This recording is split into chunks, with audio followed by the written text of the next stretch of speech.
नमस्कार मित्रों, आज हम इस वीडियो में गद्यांश की सप्रसंग व्याख्या कैसे की जाए इसकी बात करेंगे। यदि गद्यांश की सुव्यवस्थित और सही व्याख्या की जाए तो हमें अधिकतम अंक प्राप्त हो सकते हैं। यहाँ पर मैंने जयशंकर प्रसाद की एक रचना पुरस्कार कहानी का गद्यांश लिया है। हमें प्रश्न पत्र प्राप्त होने पर सर्वप्रथम गद्यांश पढ़ना है एवं उसका अध्ययन करना है। अध्ययन करने पर अनेक बातें हमें पता चलती है और उसका उत्तर लेखन हम प्रारंभ करते हैं। उत्तर लेखन प्रारंभ करते समय निम्न बातों का ध्यान रखना है, वो इस प्रकार हैं। सर्वप्रथम आप प्रश्न क्रमांक इस प्रकार से लगाएंगे। आप इस हाशिए में कुछ भी नहीं लिखें। प्रश्न क्रमांक लगाने के उपरांत आप प्राप्त गद्यांश के प्रथम 2 शब्द लिखते हुए बाद में केवल बिंदु लगाते हुए अंतिम 2 शब्द लिखकर पूर्ण विराम लगा सकते हैं। आपको पूरा गद्यांश उत्तर पुस्तिका में लिखने की आवश्यकता नहीं है।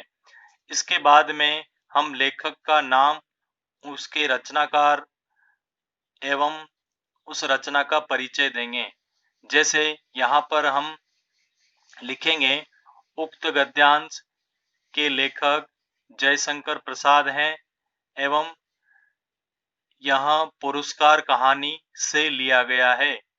जयशंकर प्रसाद कामायनी, ध्रुव स्वामिनी, चंद्रगुप्त, अजातशत्रु आदि अनेक रचनाओं के रचनाकार हैं। ये लेखकीय परिचय होगा। इसके बाद में जब हम रचना का परिचय लिखेंगे तो लिखेंगे, पुरस्कार कहानी जयशंकर प्रसाद के 5वें कथा संग्रह जिसका प्रकाशन 1936 में हुआ है, ली गई है। इस प्रकार से हम रचना का परिचय भी लिख सकते हैं। इनमें इनमें ये बात ध्यान रखें, जो हमें प्राप्त है, जो हमें जानकारी है, जो सही है वो ही लिखें। इसके बाद में हम प्रसंग की बात करेंगे। प्रसंग लिखते समय जो गद्यांश हमें प्राप्त हुआ है उसका प्रसंग भली भांति प्रकार से लिखना चाहिए। जैसे कि आपने पात्रों का नाम लिख सकते हैं, उक्त गद्यांश किस पात्र से संबंध रखता है, उक्त गद्यांश किसने कहा है, कौन सुन रहा है, कौन, उस समय का वातावरण किस प्रकार का है। इस प्रकार की सारी बातें हम प्रसंग में लिख सकते हैं। लिखने के बाद में जब हम व्याख्या करेंगे तो हम लेखक का नाम लिखते हुए लिख सकते हैं कि जयशंकर प्रसाद लिख रहे हैं, या हम प्रसंग के अंदर निहित पात्र का नाम लिखते हुए लिख सकते हैं कि मधुलिखा कह रही है, या अजातशत्रु, या जो भी उसका पात्र है उसके नाम से हम लिखते हुए हमारी व्याख्या बढ़ा सकते हैं। व्याख्या के संदर्भ में बात ध्यान रखना चाहिए कि व्याख्या सरल हो, सहज हो, भावपूर्ण हो तथा समझ में आ जाए, इस प्रकार की व्याख्या लिखनी चाहिए। गद्यांश में व्याख्या लिखना सरल है। आपको केवल जो गद्यांश मिलता है उसका अधिकतम सरल रूप आपको लिखना है। इसके बाद में बात आती है कि जब हम व्याख्या पूर्ण लिख लेंगे तो उसके आगे क्या लिखना चाहिए। व्याख्या पूर्ण होने के बाद में हमें उस गद्यांश की शिल्पगत विशेषताएं लिखनी हैं। शिल्पगत विशेषताएं किस प्रकार से लिखी जाएगी, वो इस प्रकार से हैं। जो गद्यांश आपने पढ़ा है, सर्वप्रथम आप उस गद्यांश की विशेषता या उस गद्यांश से निकलने वाला विशेष भाव सर्वप्रथम लिखेंगे। उसके बाद में हम शिल्पगत विशेषताओं की बात करेंगे। शिल्पगत विशेषताओं में पहली आती है भाषा। आपको गद्यांश की भाषा कैसी लगी?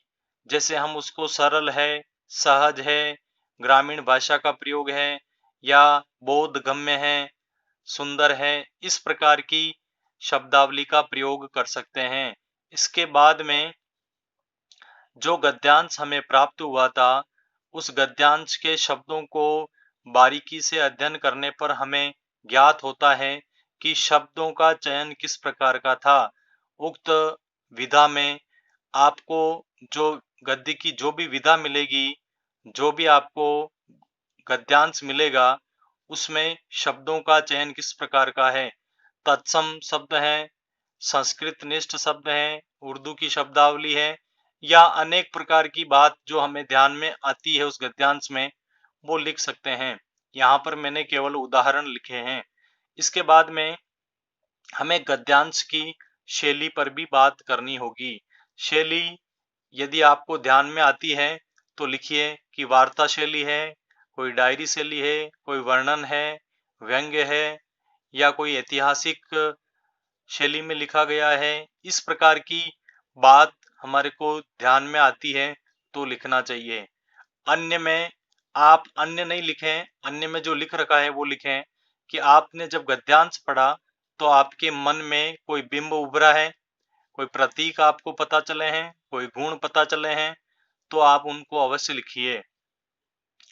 इसके बाद में आपको अंत में इस गद्यांश का महत्व आपको 1 से 1.5 पंक्ति में लिखना है।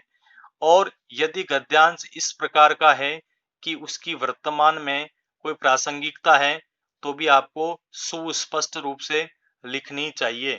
इस प्रकार से हम यदि अपने गद्यांश की व्याख्या करेंगे, तो निश्चित ही हम अधिकतम अंक प्राप्त करेंगे। एक बार पुनः स्मरण करेंगे कि हमें जो गद्यांश प्राप्त हुआ है, वह गद्यांश किस रचना का है और उसके रचनाकार कौन है, उनका परिचय लिखते हुए पूरी बात लिखेंगे। प्रसंग लिखते समय हमें बात ध्यान रखनी है कि उक्त प्रसंग कहाँ का है, कौन पात्र बोल रहा है, किस पात्र से संबंध रखता है, उस समय का देश काल वातावरण किस प्रकार का है, और यहाँ पर लेखक क्या कहना चाहता है, ये सारी बात हम प्रसंग में लिखेंगे।